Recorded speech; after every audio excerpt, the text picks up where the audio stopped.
tractor ស្អាតបងបាទនេះ model អម60 AU 023បងបាទសាច់ឈាមនៅភ្លឺនៅស្អាតហ៎បងបាទនេះ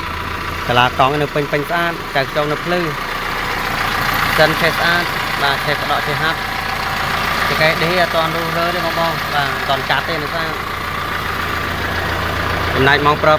បាន 1000 ម៉ោងជាងបងនេះចាគាត់ប្រើបានតិចតួច tractor ហ្នឹងហើយចំណែកកង់គឺកង់កាប់មកក្រោយមកបងបាទនេះកង់នៅកន្លាពេញស្អាតបាទកង់នៅកង់របស់វាស៊ីនបាទឧបករណ៍មានមួយឈុតស្រែបាទមានគល់ផា7ជាមួយនឹងសើយ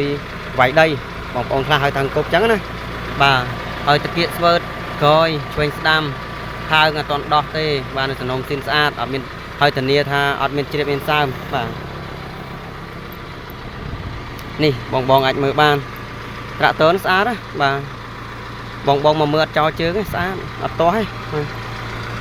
ទាំងកង់ទាំងខ្ចៅខ្ចងទាំងទឹកថ្នាំអីវានៅស្អាតនៅស្មើបាទនេះស្អាតកែបអីនៅស្អាតកែបនេះក៏ต้องមានកាត់បាទប្លុកម៉ាស៊ីនអត់មានជ្រាបមានសើមធានាស្អាតបាទអញ្ចឹងបងចាប់អារម្មណ៍ចង់បាន tractor មួយគ្រឿងហ្នឹងអីអញ្ជើញមកមើលដល់ទីតាំងខាងបងប្អូនបានបងបាទធានាស្អាតបាទមកមើលចោលជើងឯងបាទ tractor នោះម្ចាស់គាត់លក់ប្រញាប់លុយបាទចាស់គាត់ខ្វះខាតលុយមែនតើបងអើយបាទនេះធានាថាមកមើលអត់ចោលជើងហើយតម្លៃធូរបង Facebook ហ្នឹងគឺ Facebook ផ្លូវការរបស់ខ្ញុំតែម្ដងបាទហើយមួយទៀតគឺខ្ញុំមានបាទ Telegram បាទ Telegram របស់ខ្ញុំគឺខ្ញុំភ្ជាប់មានលេខ2ខ្សែបាទខ្សែទី1បាទប្រព័ន្ធ Smart 096បាទ91 89